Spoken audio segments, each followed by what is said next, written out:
I gained Mean Gene Okerlund from WWE, and hey, you're listening to another wrestling podcast.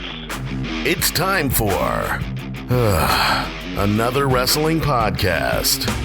Are you ready to be the man? You have to be the man. What you gonna do when Hulkamania destroys you? The kid you dig that sucker. Have a nice day. The champ is here. With your hosts, Steve Credo and Jonathan Benjamin. Welcome, everybody, to another wrestling podcast. I'm Jonathan Benjamin. And I'm Steve Credo. Steve, this is episode 59. I just would like to take a moment to say, suck on that, everybody who thought we wouldn't get past episode number 1. We are on the road to the New England Fan Fest. We cannot wait to be there. And we will be speaking with two people today, one of which will be joining us live at the Providence, Rhode Island Convention Center. Steve, who will be on the show today? That's right, Jonathan. Joining us is the legendary Gene Okerlund. Mean Gene Okerlund, the guy behind all the interviews of yesterday.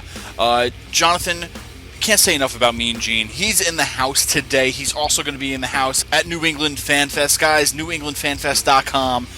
Gene's going to be there, but also joining us is from WPIX in New York City. We have Scott Stanford, who's also a mainstay on the WWE, who's also a man behind the mic, if you will. But let's get right into it. I mean, let's talk about the interview, Jonathan. I mean, do you have any memories? I mean, the biggest we can go back to is the one and only Mean Gene Okerlund with his, vintage interviews with Hulk Hogan backstage, especially Hulk Hogan. I mean, he did everybody else, but you know what I mean? To where, that was the guy. He was the man backstage getting these exclusives. And, he was part of the show just as anybody else was, and he was probably a bigger rock star than some of the wrestlers were. Yeah, you know what? This is what, I don't want to say wrestling lacks today, but I was such a fan of the 80s and wrestling in the 80s and all of that. So to see the interviewers backstage, it made, it gave it more realistic element of it. It almost seemed like it was a news, like a news broadcast. And when Mean Gene was there, you knew something was about to go down. So I would say that my favorite event growing up when I was little was Royal Rumble, and Mean Gene was constantly backstage, and I don't know how he did it all, but he ran around and he talked to everybody. One episode of the Rumble one Royal Rumble, I guess they really weren't episodes, but one that I remember the most was when Ric Flair won the championship, and it was at 92. Yep. And, it was like a special moment. And if you watch the YouTube clip or whatever, someone's smoking backstage, and he yells at him to put that cigarette out. He was so professional, and it was just amazing to see. And then that's when Ric Flair gives one of his classic promos, and he says with a tear in my eye, it's the greatest day of my life. But definitely look up some classic Mean Gene. Mean Gene interviews from that era. Well, I mean, he was the originator. I'll pretty much safe to say. I mean, granted, there's guys doing it back in the old school days, and we're not going to get into it. But let's just talk about the most famous ones that everybody could at least remember this day and age. Mean Gene. After Mean Gene's era kind of came to an end when he went to WCW, they had, I like to call them the '90s boys. Sean Mooney, Todd Pettengill. They had great voices. I love seeing what they had to say and what was going on backstage. Any memories of them, Jonathan? I mean, they kind of took over where Mean Gene left off, and they had their own ways of doing things, I guess. Yeah, Sean Mooney to me was just your clear cut, all American interviewer. Yeah. He, no jokes, nothing. It was just straight on telling you like it is, and yeah. I think his hair, in a hurricane, would have not moved either. It was just this one, yeah. He's a great voice though. A lot of these guys had great voices. He was you could listen to him. He's your favorite uncle. He's telling you what's happening backstage and what's going on, and no shenanigans with this guy. So Sean Mooney was a classic one, but even Todd Pettengill is still to this day one of the DJs in New York City. And even then, I think he still did some stuff while he was doing WWE stuff, kind of like Scott Stanford is doing WPIX in the city, and he's also doing WWE stuff. So it's great to use radio personalities sometimes and guys that are on the media. Like Todd Pettengill, he was on the radio and did all that stuff, and they used him for WWE. And I was a fan of his. I didn't really hate him. He made the show enjoyable. Yeah, Todd Pettengill. Like quick story. Obviously, I always talk about when I first moved up here. But I was driving to work one day, and I turned on the radio, and all of a sudden I hear this voice, and it's pretty unmistakable as a wrestling fan. And it was Todd Pettengill. And at that time, he was on the radio with Scott and Todd in the morning. And he didn't he's not hiding from the fact that he was in wrestling or anything. So they talked about it and stuff. So it was just great to hear. But Todd Pettengill to me was kind of a hybrid. I guess he knew everything there was to know about wrestling, so it made you believe whatever he said. Sure. But he was also kind of from the the 90s where he had he still had a mullet, which is classic. I implore you all to look that up as well. But he was very charismatic. It was more like a part of the show instead of just I'm an interviewer. He was more of he broke the mold a little bit of being the guy with the classic bow tie. Like Sean Mooney was a classic tie guy and Mean Gene tie. He was wearing the 90s outfits kind of thing, and he wasn't as dressy of what he was doing. Hosted the Slammies, all that kind of thing. He was good. I didn't hate him though. He was a big part of the In Your House pay-per-views. Yep, that's right. Even I think the In Your House DVD that WWE put out a couple of years ago, he actually hosted, which is great because a lot of times when they're locked into a contract for being on the news or whatever, they can't do a lot of other outside media. And I think that's one of the cool things is that you don't hear a lot about them. They don't ever bring these guys back for these old school Raws or anything, which they probably should. Yeah, definitely. So we went through the 80s a little bit, Mean Gene, went through the 90s a little bit. Let's get into the 2000s or whatever you want to call it. You had Jonathan Coachman, who kind of did backstage, who also participated a lot more than any other kind of backstage interview guy where he got in the ring and messed around a little bit too. That was the Attitude Era mostly. Do you remember Jonathan Coachman? He's on ESPN nowadays talking, but back then he ran around, he got in the ring, he did some stuff too that no other guy before him even did, as much at least. So he was a little bit different. He had a good voice. He knows what he's talking about. He's, like you said, he's still in sports today like a lot of these guys are. Yeah, Coachman was pretty cool in the sense that when he first came in, you didn't really know what you were going to get from Coachman. And, he had some classic, I don't want to call him, well, I guess run-ins with The Rock where Rock called him names and kicked him and all that stuff. But he also got to kind of, like you said, he was in the ring a lot and really became a big part of the company right up until he left, and now he works for ESPN. And I would like to see Coachman come back, if nothing else, for just a couple of, even if it's just for a couple of nights or whatever, it would be cool to see him. But, that's right. So, Jonathan, Scott Stanford will be joining us in a few minutes. But for everybody listening out there, Jonathan, let's talk a little bit about Scott before he comes on. Guys, if you don't know who Scott Stanford is, you can check him out on WPIX 11. He does the sports on there. Witty, humorous, a real fun guy, just entertaining overall. And for wrestling fans, he does a lot of the promos, a lot of the pre-show stuff, Jonathan, which we see him on. He's a hilarious guy, but he's here right now. I don't want to get too much into it without him. So, Jonathan, let's welcome Scott Stanford. All right. It's very rare that we have an on-air personality better than us on the show, but today we may have met our match.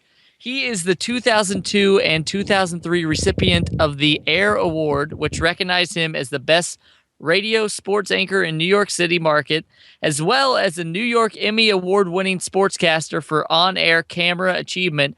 Oh, and he is a mainstay with the WWE. Ladies and gentlemen, please welcome Mr. Scott Stanford.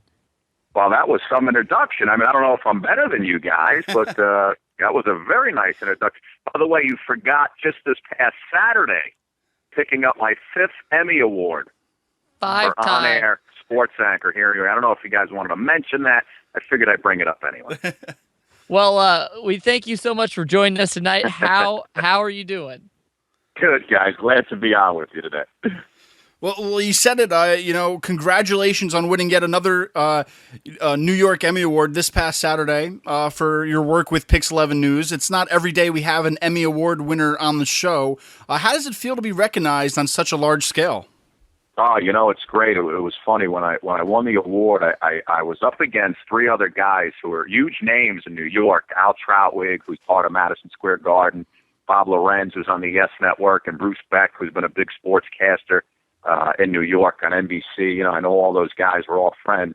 And when I actually went up and accepted the award, I said, if this was the Academy Awards, it was almost like those three guys are, Denzel Washington, Al Pacino, and Robert De Niro, and I'm like the Shia LaBeouf of the group. So it was a big deal for me to beat those guys, and it was a lot of fun. The only thing I don't have right now is a Slammy Award, and that's what I'm trying to get. Wow. Well, you must be reading our mind, because you've won a lot of awards, but one still eludes you. When do you think you'll be bringing home the only award that matters, the WWE Slammy? Yeah, I don't know. Hopefully, maybe with the Raw pre-show with Otunga and Graves, one of these days we can win a Slammy Award. So I'm looking forward to that. I don't think anyone in WWE, Otunga is the only Harvard Law School educated superstar.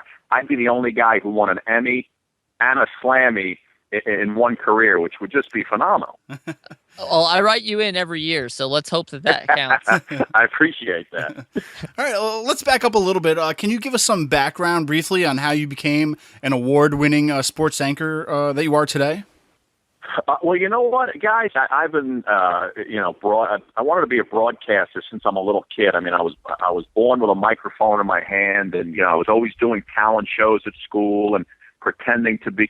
You talk about WWE. When I was 13, 14 years old, I have a video, I think, which is still up online, of me interviewing my brother. He was this character, Starman. I was Mean Gene. So when I was younger, as a huge wrestling fan, I didn't want to be a WWE superstar. I always wanted to be Vince. Mm-hmm. I wanted to be the guy interviewing the people on the side of the ring and the superstars and doing the play-by-play. But I did my thing, and I broke into local radio in the New York market. Luckily, I never had to go out of town like most people do. I broke in on radio in the suburbs of Manhattan, and that was my out-of-town experience. And then one thing led to another. I ended up on WCBS 880 here in New York, and it turned out that the news director at Channel 5, Fox 5 in New York, was a big fan of mine, listening to me every day. So he offered me an audition. I went in, auditioned for him, and it was an all-shtick audition. I mean, I was singing Brady Bunch songs and doing poems and things. I just did it offbeat, and different than what you normally see someone do as an audition. The guy hired me on the spot, and I ended up at the UPN and the My Network affiliate here in New York, which was owned by Fox 5. And when SmackDown started on the My Network, I was the guy that they elected to cover WWE for the entire My Network across the country, because I was the local guy, and WWE is obviously here in the tri-state area. And one thing led to another, and I got to be real friendly with the PR guys up there. And lo and behold, one day they were looking for a studio host, and it was almost like I was already working for them, because I was covering them every week. For when SmackDown would go off the air, all the news stations that would come on at 10 o'clock would want to run a WWE piece to keep the audience who was watching SmackDown. So that's kind of how I got involved with all that stuff. So one thing led to another, and it's one of those things where you gradually move up and move up and move up. And, here I am. I'm still trying to move up, but things are working out pretty well so far. All right. Well, when I think of great sports anchors, two names come to mind. You, Scott Stanford, and Champ Kind from Anchorman. So how do you think you stack up against Champ? Good old Champ, huh? Yeah. I've had a few Anchorman experiences in my life. Believe me, when something comes up on the prompter you're not ready for it, you actually go ahead and read it. It's pretty funny. Do you have a catchphrase kind of like whammy that you like to use a lot? Nah, you know what? I just steal everybody else's stuff and throw it in. We have a legendary weather guy here at Pix11. His name's Mr. G. He's been on the air in New York since I'm a little kid, and he's usually just the brunt of all my jokes every night. So I have fun with him. And not one catchphrase. I pretty much just kind of steal it all. All right. Now, being from a wrestling hotbed like New York, you had to have been a fan of wrestling growing up, right? Or who were some of your favorites? I was an absolute fan of wrestling. Like I said, my brother and I used to do stuff on video. I pretend I was Mean Gene. Growing up, even before the first WrestleMania, when there was once a month, the big matches every month were at Madison Square Garden on Monday nights, once a month on closed circuit TV. And you would never see, the guys back in the day like Bruno Sammartino and Pedro Morales and Andre. You would never see those guys wrestle on TV like we do, now where you see them every week. They would always save those guys to wrestle on those Monday nights once a month at Madison Square Garden. And my dad used to take us there. There's a place down here called the Westchester County Center, which they still go to on live house shows once in a while. It's a small little venue. My dad used to take us there. I used to see Ivan Putski, the Polish Power, and Andre the Giant, and it was, you're right up close because it's like a 2,000-seat little arena here. But Johnny Rods, S.D. Jones, all those guys who used to lose every week. We used to emulate those guys. My brother and I would wrestle all the time in the house. He'd get me in the Boston Crab and the Camel Clutch, till I started crying. And it was just, wrestling was the thing in our house. And again, Vince McMahon interviewing the wrestlers on the side of the ring like we used to see when we were kids, that was the guy who I wanted to be. Now, you've become a permanent fixture in WWE as of late. So what's your favorite part about working with the WWE? Well, you know what? Fortunately, I've been there now 6 years.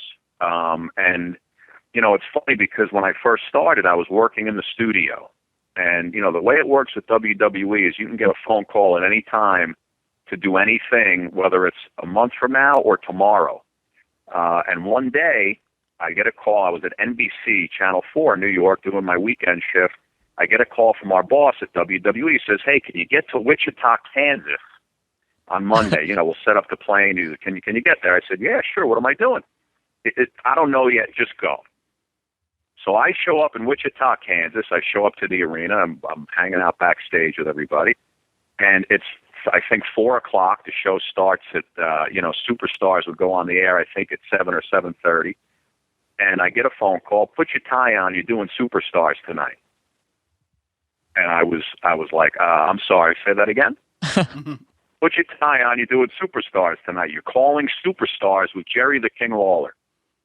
Wow. And I was like, holy, you know what? Ran to the computer. You wait for the match card to come out, get all your information, and next thing I know, I'm doing Superstars with Jerry the King Lawler. And I ended up doing Superstars for 2.5 years, and I got to partner up with CM Punk for a couple of weeks, and Josh Matthews at the time, and Matt Stryker, and that was my favorite part. Being on the road, doing the live shows, because there's nothing better than walking out into the arena, and even though it's Superstars, you're the first thing that people see that night. So anyone who's introduced, they go nuts. So it was always fun walking out, doing the live show, doing the pay-per-view pre-shows with Stryker once a month. It's such a big rush when you have the directors are in your ear, you're calling the matches, you got to get out on time, and it's just really, it's almost like a high being out there and doing that stuff. But now that we have the network, everything, there's going to be a lot more live programming going on. The Raw pre-show, which we do at 7:30 on Monday nights, is a lot of fun. We have here's a little inside information, which isn't really inside information, but we have a new set coming out really soon, which may or may not start this week. It's just a really cool virtual set that they built at the WWE headquarters. And I do a lot of pre-tape things that air around the world, which I'll go up to Stamford, Connecticut, and knock out in 2 days. I do this week in WWE, and shows that are on in 37 countries. So it's just, I've had a chance to do every aspect so far. So I know that whatever they call me to do, whatever they need me to do, I'm always ready to go. And you always have to be ready when they offer you up that chance, because sometimes you only get one chance to do it. And if the people at the top like what you did, they'll continue to use you. If not, they'll always find somebody else. And that's just the way it works, in any broadcasting business. Sure. Now, we constantly hear about wrestling schools popping up here and there, but rarely do we hear about a school opening up for people interested in being a commentator or on-air personality. Any chance we may see the Scott Stanford School for people interested in becoming a commentator or on-air personality anytime soon? It's funny because I've often thought of doing that, of opening up like a broadcast performance school. Maybe when I'm done with this, I could do that. But I know, just like with the superstars down at NXT, when they find people that they like to be broadcasters, they'll work, with folks. I know when Tom Phillips first broke in and Renee first broke in, they would go down to NXT and they would work with Michael Cole and JR and folks like that would go down and work with them. So I know it's a great opportunity to do that. If it's so hard to get in the door. I mean, there's only so many opportunities to go around. But if you're persistent and you stay at it, it pops up, and they know when people are ready to roll. So they'll work with you down there. I know they have a couple of guys down there now. Jason Albert, Alex Riley was doing it for a little bit. It's not the easiest thing in the world. And believe me, what Michael Cole does every Monday night is a lot harder than he makes it look. And I've never seen anybody do it better than him and JR and Vince back in the day. It is really hard to sit out there for 3 hours and be excited and make it sound like, half the time you don't even know what Cole, you may not even know what he's saying, but he makes it sound exciting. Absolutely. You know what I mean? Even if you're not really listening, he makes it sound exciting. Mm-hmm. So I would say it's harder to be an announcer because there's less announcers than there are superstars. So it's a very tough business to break into, but I would never tell anybody not to do it if that was something they really wanted to do. Right. Well, there's some other exciting news as that SummerSlam is actually invading in your backyard this August. So are you looking forward to being part of the biggest party of the summer? Well, I have to tell you, I'm excited about the Barclays Center because not only that, but Pix 11 on Friday, this Friday morning, we have to, we're cutting the ribbon on a Pix 11 studio at Barclays Center because Pix 11 in New York has a huge partnership deal with Barclays Center. So it's to bring, both companies I work for are going to be there for that, for that weekend. So I'm looking forward to it. And it's funny because, as part of our marketing deal, my picture comes up once in a while at the Barclays Center. Unfortunately, the Nets are out of the playoffs and the Islanders don't start yet, so there's nothing really going on there sports-wise. I think SummerSlam at Barclays is going to be great. I'm sure they'll have the fan access going on outside, and that whole area in Brooklyn, they've built up so nicely with the restaurants, and it's a beautiful place to be right now. And the Barclays Center itself is phenomenal. So SummerSlam at Barclays, it is going to be a wild 4 days. I can tell you that. Lightning round. The next big thing in the WWE. I think you saw him the other night, Sami Zayn. Okay, what are the whereabouts of Scott Stanford? I think he's still at a rehab center in Vegas. Zack Ryder. Zack Ryder. The thing that comes to mind with Zack is untapped talent. Okay, Dolph Ziggler. Very, very tapped into talent. One of the greatest performers I've ever seen. All right. Tough Enough. Tough Enough, going to be a great show. I always tell people, I know this isn't one word, but I see a lot of auditions online. You got to come with that personality. Got to come with the person. A lot of people think they have it, and when you watch the videos, it's kind of like, oh, womp, womp, womp. You got to bring that personality for Tough Enough. All right. Now, you've been working with Otunga and Corey Graves a lot lately, but who would your dream announce partner be? Oh, my dream announce. Well, I'll tell you what. I really had a good time working with CM Punk. Okay. Great time with Punk. I mean, I guess if I had to pick one guy to actually do something with on a play-by-play level for WWE, love to do Vince back in his heyday or Jesse the Body. What would your wrestling name be? I think my wrestling name, it's funny, when I think wrestling names, immediately I go to adult film star names. And I think, maybe Hugh Jordan. Can we say that? Can we say that on the air? I think so. Well, you just did. We just said it. Now entering the ring at 220 pounds.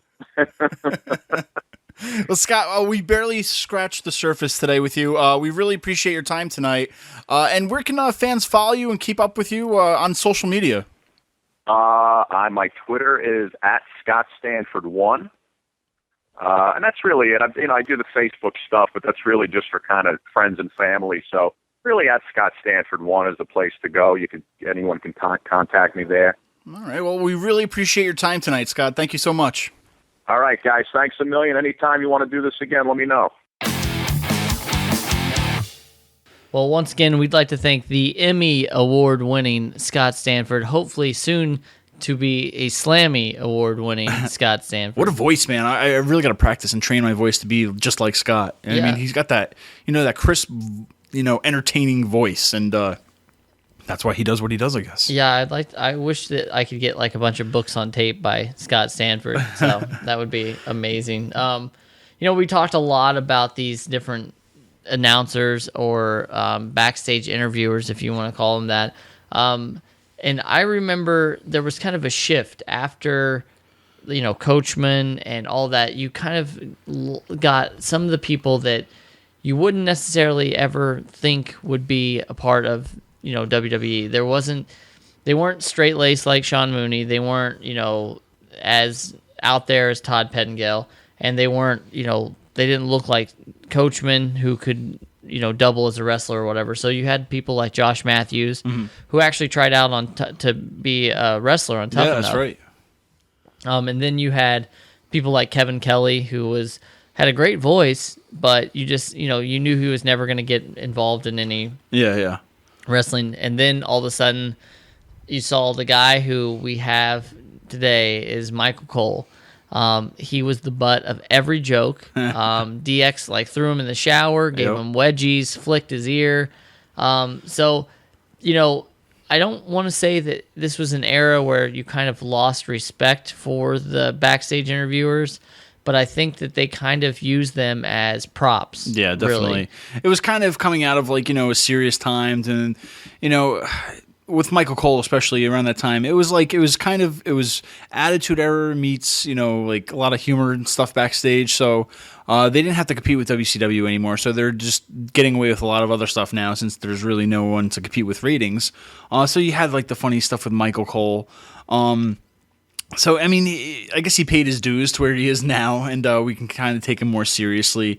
But one of my favorites, Jonathan, I think, where he doesn't get credit as much as he should, is Matt Striker. Now, Matt Striker also did commentary. He also did a lot of backstage stuff, working with NXT. He's a wrestler. He's done pretty much every job, but I think he is a great interviewer. He knows what he's talking about. He knows the history.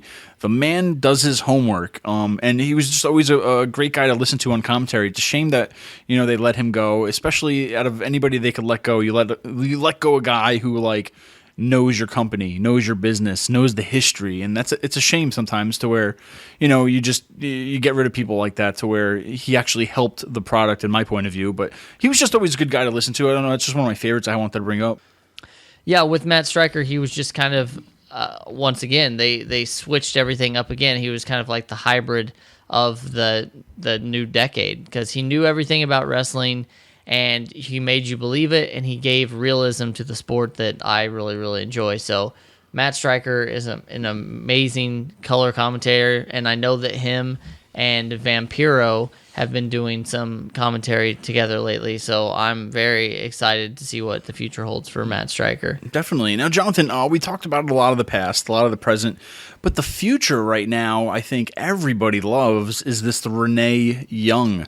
Never, I guess, in the past, has there ever been a girl interviewee kind of like her? I mean, I'm really scratching my head and trying to think, but nobody really stood out. And if there was, you guys correct us. Let us know. That's what the whole point is about. But yeah, I mean, she's doing a great job. She's great on the mic. She's a great interviewer. She knows what she's talking about. She's also dating Dean Ambrose, but that's beside the point. But you know what I mean? I think it's definitely helping them and their product out by, coming out of the dark ages and, stepping out into the limelight. It's 2015. You can do what I can do, she can do what you can do, kind of thing. So, I mean, having more of an open field of not just this plain guy in a suit being the backstage guy. You have this blonde, attractive-looking girl that's, doing the backstage stuff, and she's good at it. I mean, what do you think about Renee Young? There are not enough adjectives, good, positive adjectives that I can say about Renee Young. She is amazing. She, I don't think that she was ever...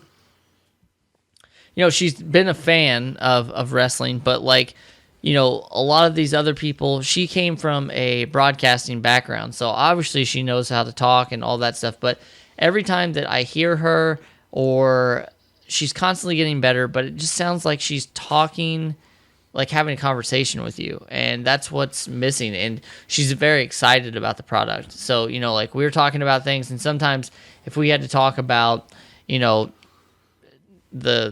Chavo Guerrero. Yeah. Maybe we wouldn't, because it's not our favorite thing to talk about right away or whatever. It may kind of impact what we sound like, but with her, she can make a funeral sound fun. I guess is exactly. the worst thing. But I think she's the future, and I really hope that she gets beyond backstage interviewer. I hope that she does commentary. I really think that she deserves it. So definitely. And I mean, there's a lot of girls on ESPN and stuff. And I've seen them, and honestly, when you look at them and how they present themselves, it almost comes across as, I'm just doing this because I want to be famous. I'm good looking, so they're going to put me on this, and that's it. Her, on the other hand, I think when she came in, they didn't really use her good looks at first. They didn't really flaunt it, if you want to say. She came in, and then she got the audience. She captured them just by being herself, being friendly, being a real person. And, then they're like, well, she's got some sex appeal. So, now she's wearing mid-cut shirts or whatever you want to call them. But, they're doing all that stuff. But still, it's nothing degrading or anything. She's a great personality to have, long story short. And, that's the future of the commentary, the backstage interview, Jonathan. It's evolving. It's, women are now coming about and taking their rightful place in the spotlight, and she's showing the world pretty much what she can do. So I mean, a lot of great things on this show, Jonathan. We talked about the past, the present, the future of interviewing, the lost art of the interview. It's the glue that keeps the business together. Absolutely. I look forward to seeing the new crop, because of social media and because of all the things that are changing within the wrestling business. I think that it's an ever evolving sport, and I think it'll be cool to see some of the people that have great passion for professional wrestling get to be a backstage interviewer instead of just somebody that they pluck out of obscurity in some place. I mean, we've seen how bad that can go, so it'll be great to see the future, like we said, beyond Renee Young. But right now, joining us live is WWE Hall of Famer Mr. Mean Gene Okerlund. On today's show, we are turning the tables. We are about to interview the interviewer. He has seen it all in his long and storied career. His interviews are legendary, and he is one of, if not the most recognizable announcers in the history of professional wrestling. Ladies and gentlemen, please help us welcome Mr. Gene Okerlund. Well, that's very kind of you to say. I thought you were going to say Jim Ross for a minute there. Yeah, please. Well, he's on a diet right now, so I'm not going to say too much. Thanks for coming on the show, obviously. How are you doing today? Didn't I just answer that question? Well, I'm doing fabulous. I'm doing fabulous. I've got 3 doctor appointments this afternoon. No, hold it. One of them's a barber. So no, I'm doing fine, guys. I'm kind of at the peak of my game. I've been playing golf a little more since the first of the year with the absence of a whole lot of travel. And, once you get that handicap up high enough, you can make money. There you go. And isn't that what it's all about anyway? Absolutely. Indeed. Right.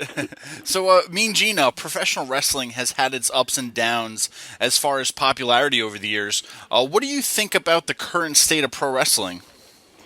I think wrestling, for the 45 years I've been in it, has, even in that short amount of time, if you take a look at the big picture, has been very cyclical. I'm finding golf right now is very cyclical. You take a look at the guys that are on top, Spieth, Bodic, Kuchar, guys names we hadn't heard about 5 years ago. Well, much of the same, I think, is taking place right now in the WWE. I'm not going to say wrestling in general, because some of these territorial guys, both in and out of the country, have been there forever. But there isn't a big change. The weight is off Cena's shoulders. The Rock is, a once or twice a year commodity. Stone Cold Steve Austin shows up for a podcast now and then. And, life goes on. All of those names are kind of now in the background, and we've got Reigns, we've got Ambrose, we've got all of these other guys. Sheamus is even, got a pretty good rep right now on the road. They show up for this guy, and that's what it's all about. Well, do you see anybody in the current landscape that you'd like to interview? You mentioned some people like Sheamus and Dean and Roman. Is there anybody that you'd really like to get to interview? There are a ton of guys I'd like to get to interview that I want to get back at, actually, for them working me over the first time or two. But, Eric Bischoff is a guy that I want to interview. I would think I'd like to interview. He's not with the company right now, but Albert Del Rio, and I know he's going to be at the New England Fan Fest. Lord knows I've interviewed Jimmy Superfly Snuka enough, and also Hulk Hogan, the late great Macho Man Randy Savage, who, by the way, was a classic in every sense of the word. So those are some of the guys I would like to, after his Hall of Fame speech, Larry Zbyszko, maybe I don't want to interview him right away. He'll give you a yes and no answer. That's right. Now, Gina, you were part of pro wrestling's, two big boom periods in the 80s and then in the Attitude Era. Do you think wrestlers today still have the same passion for the business as you saw in your interviews back then? I think the wrestlers do, but you see, we're not doing interviews anymore. With the exception of Renee Young, probably will do a 30-second soundbite with a piece of talent, but it's all scripted. The guys I talked to, the Nature Boy, Ric Flair, Hogan, Savage, all of these guys back in the glory days in the mid-'80s, when I guess the landscape changed forever as we now know it, with the advent of WrestleMania 1. Different deal today. These guys got handed a sheet put together by a writer, and they memorize it or at least do the bullet points, and that's the name of the game today. Much different. We did more great stuff by accident than these guys do on purpose. Now, you just mentioned Renee Young. The WWE has a lot of great up-and-coming interviewers, announcers. Do any of them get the Mean Gene seal of approval? Well, I'd have to say the only one I work with is Renee Young, but I mean, there's Scott Stanford. We've got a number of young guys that are going through either NXT or just going through the rigors of working up in the studio. And by the way, your home state of Connecticut, why the hell am I doing an interview in Connecticut that's going to be taking place for an event in Providence, Rhode Island? Stranger things have happened. I guess that we had to talk to you about this, and it is in Connecticut. We're based out of New York, and you're going to be in Rhode Island. So it's a crazy thing we're doing here. Well, I'm going to be in beautiful downtown Stanford, Connecticut, this coming Wednesday. So if you get a chance, stop by for a drink. I'm not going to ask you to buy. I know you'll do that on your own. Absolutely. Right. Now, I see Renee Young's got a lot of talent, and she's got some assets that I would never have had. She's very attractive. She's got a big, beautiful set of eyes, and that really makes kind of the massage look. She's terrific. Sure. And Friday night after work, we get together, by the way, for a bump, too. All right. Cocktail. Oh, okay. Don't misread that. Okay. Now, Gino, you mentioned briefly about the New England Fan Fest happening June 27th in Rhode Island. You're going to be a part of it. You're going to be a part of, their super ticket guests and fans. Fans are going to be able to take photos and get autographs with you. What do events like these mean to you? Well, I don't do a lot of them, so they mean quite a bit. I'm excited about talking to the fans and kind of hearing their story. They can hear mine, or they know it. It's on Wikipedia or virtually any site that you want to pick up today. But I don't know about the fans. Some guy's a truck driver from Milford. The other guy might be, a butcher from Boston. And, of course, I always like to talk to the ladies. They're real interesting. I think a couple of them had made a move on me. I wouldn't put it past you. Yeah, we'll kind of keep an eye on all of them to make sure that if things get... No, I'm going to have security there. Don't worry about it. Okay, perfect. It has to be done in behind cloistered walls, Absolutely. you might say. Now, you're obviously a big part of WWE history, and you mentioned you get to do some stuff with the network, and we get to go back and relive classic Mean Gene moments as well as see some new ones. You were a part of the Legends of Legends House. How do you think that turned out, and would you ever want to do a second season? Well, I don't think there'll ever be a second season for that particular cast. Yes. If you're going to do it, let's freshen it up, with new talent.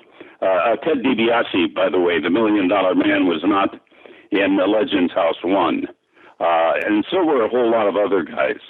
I thought we had a great crew, but at the end of the month and living with these guys day and night, 24/7, no cell phone, no TV, no radio, really didn't have a hell of a lot. Yeah. Play little cards, and we could have a cocktail. But it's a pretty arduous, I would say, 30 or 35 days, day and night. Okay. They, honest to God, did not let you out of the place. And then they bring in celebrities like Adam West, Batman, the guy that's older than God. And we also had Gary Busey, you know him, Buddy Holly, and a lot of other things. And he's nuts. I'm sure he'll be certified so within the next 30 days. He was talking about me and Roddy Piper going over to the other side. What he was talking about was us dying, and we were talking about getting out of that joint for a day or two. I'd say. Yeah. Now, you also were on the Legends of Wrestling. You were hosting for a while. Do you think that we'll get to see more of those shows in the future? I'd like to take it back to that same format and do a couple of other things, and probably cover more than one subject in the course of an hour and 15 or an hour and 20 minutes. I enjoyed doing the Legends of Wrestling just by virtue of the fact the guys you worked with. I worked with Jimmy Ross. I worked with Pat Patterson, with Michael Hayes, with, guys that we brought in. Sergeant Slaughter was in. Piper was in for a while. We just had a lot of great ones that really could reminisce and really embellish on the old days, made them sound better than they were. Now, for what it's worth. Sure. And now, speaking of some legends, you've literally interviewed them all, from Ric Flair to Liberace. Did you have any personal favorites that you loved to interview? I loved Liberace's roommate. No, I'm kidding. I had a lot of favorites, but they came in eras. I started in 1971, and back then it was a guy that I just did a eulogy for a couple of weeks ago, Vern Gagne, who was truly the first babyface to ever hit wrestling TV in the early 1950s. But then there was Crusher and Bruiser and Mad Dog Vachon, and later on it was Nick Bockwinkel, the High Flyers. Hulk Hogan was a big surprise for me in 1980 or 81 when he first came to the AWA. He was not the greatest interview on the face of God's green earth. He was, as we call in the business, very green, both as a worker and as a communicator. But it didn't take long. He had Johnny Valiant as his manager to do the talking for him for, I would say, the better part of a month, and then he was gone, and Hulk was on his own, and he was great. Yeah, and then also, on the flip side of that, who were some of the people you just didn't want to interview or didn't like to interview? Is there anybody you want to name? Or? You mean boring people? Boring people? Yeah. Yeah, there were, but some of them were linguistic differences, and when all of the lucha libras came into WCW in the 1990s, I had a little trouble with Juventud Guerrera, La Parca, and the likes of Rey Mysterio was quite good. Of course, he's from San Diego, as we know, with the 619 area code. But I really didn't have any that were real dullards.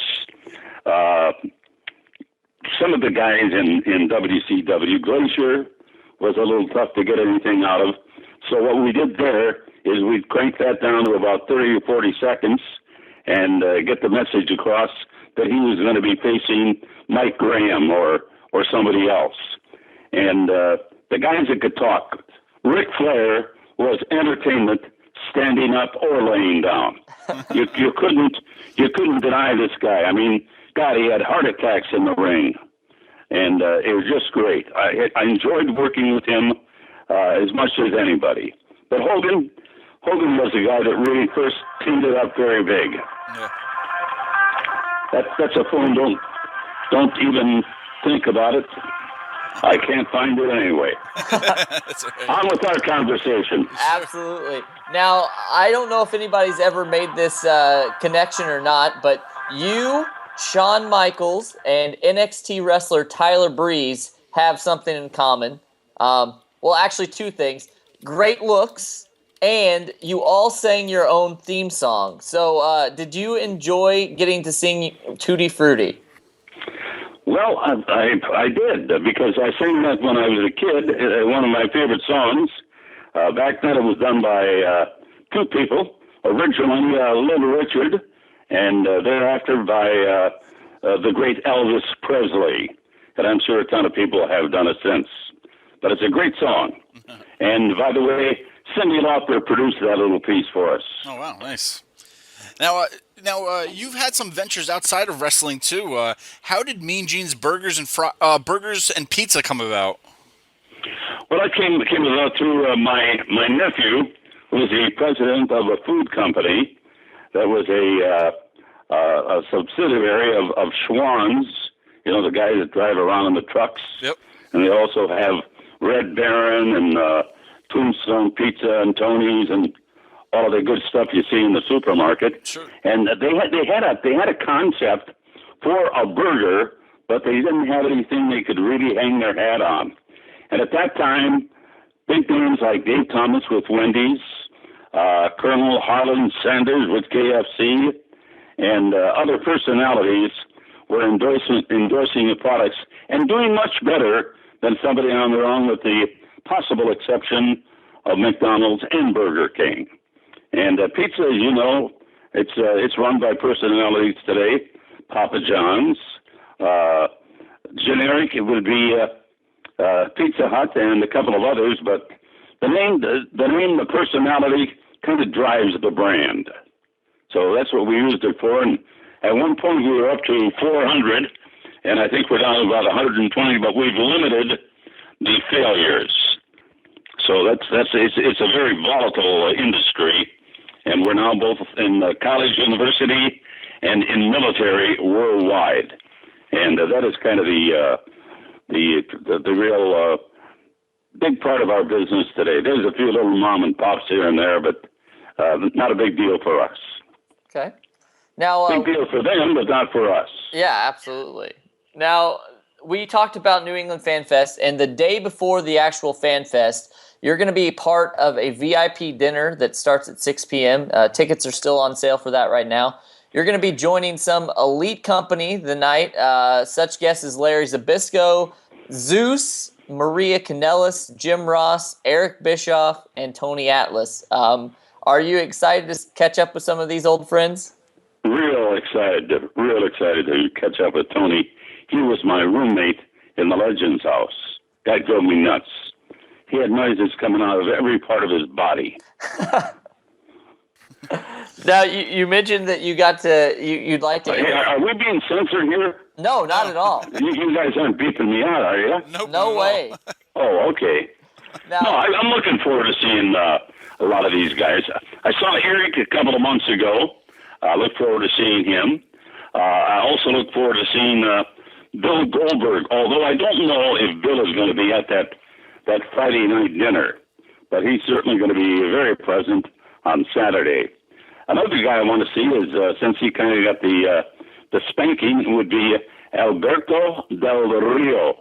I like this guy, and I've just got a feeling that he is going to be back in WWE in short order. That is not anything that I know for certain, but it's my prediction.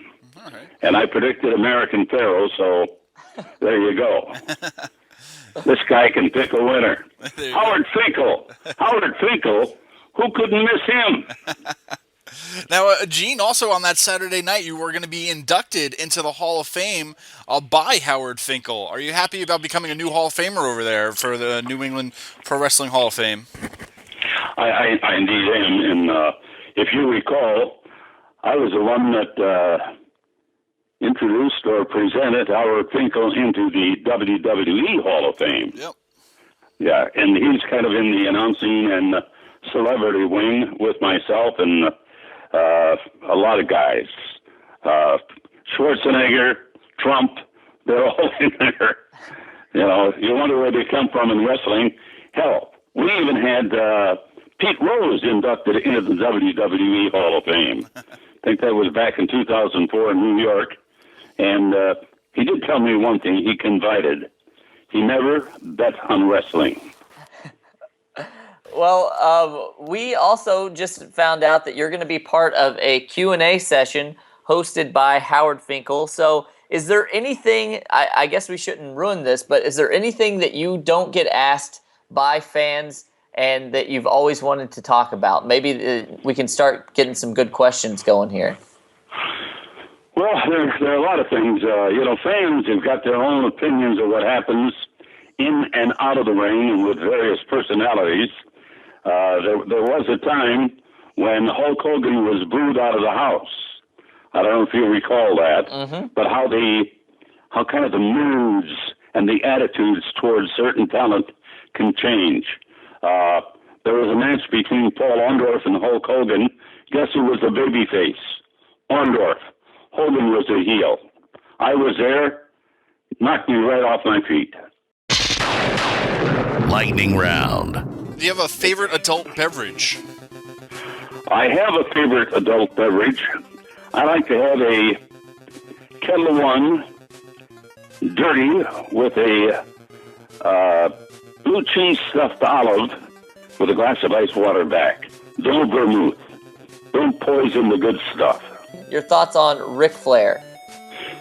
The Nature Boy, a classic, probably one of the all-time greats, especially in terms of longevity.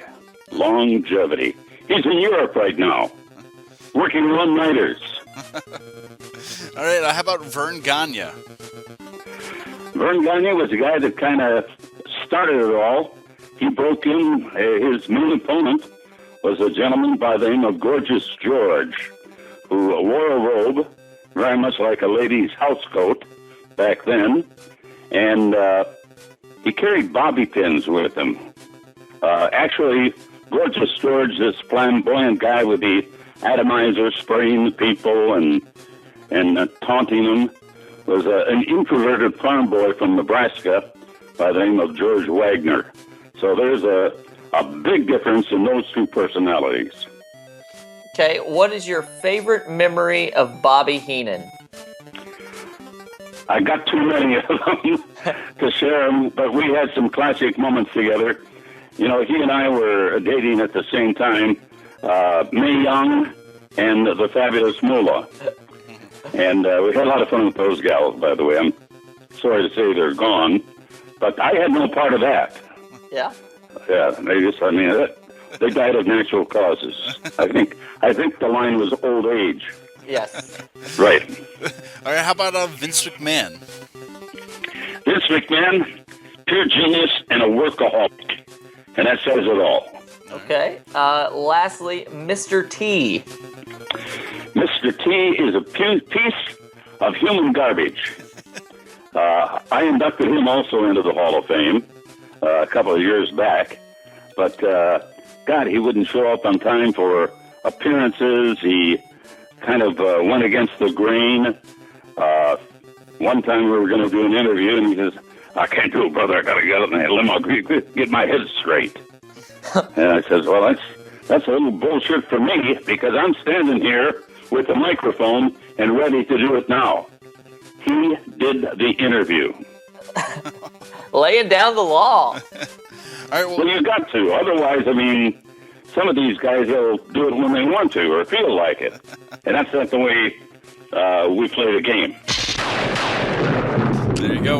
Well, Mean Gene, we thank you so much for coming on.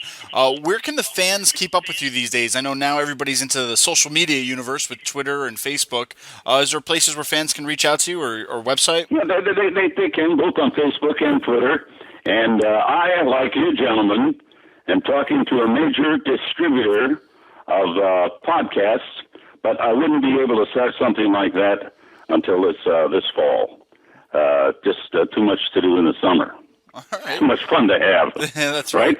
Drinking and golfing. No. Gene, No, it's something I'm looking into right now, and that would be a possibility. It was brought up to me by some guys in Chicago that said, hell, you've talked to everybody. Why wouldn't you be doing the interviews now on a podcast? there you go. And I guess that was a legitimate question. Yeah, absolutely. But in the meantime, I'm going to have you cover for me. Thank you. And you're doing an excellent job. And getting to see, the Jimmy Rosses, Bischoff, even James Cornette is going to be there. That's right. Can you believe that? Oh, yeah. Snuka, Valentine, Scotty Hall, Razor Ramon, Melina is going to be there. John Morrison, I like this kid. I thought he had a hell of a lot of potential, and then he just kind of fell off the face of the earth. And then, of course, old-time friends like Howard Finkel, Zabisco, Tony or Tiny Mills, now known as Zeus. I saw him in San Diego with Dennis Rodman. Oof, what a pair to draw to, yeah. Tony Estes and two of my all-time favorites in wrestling, Kelly Kelly and Diana Hart Smith. Oh, yeah. She's the widow of the late Davy Boy Smith.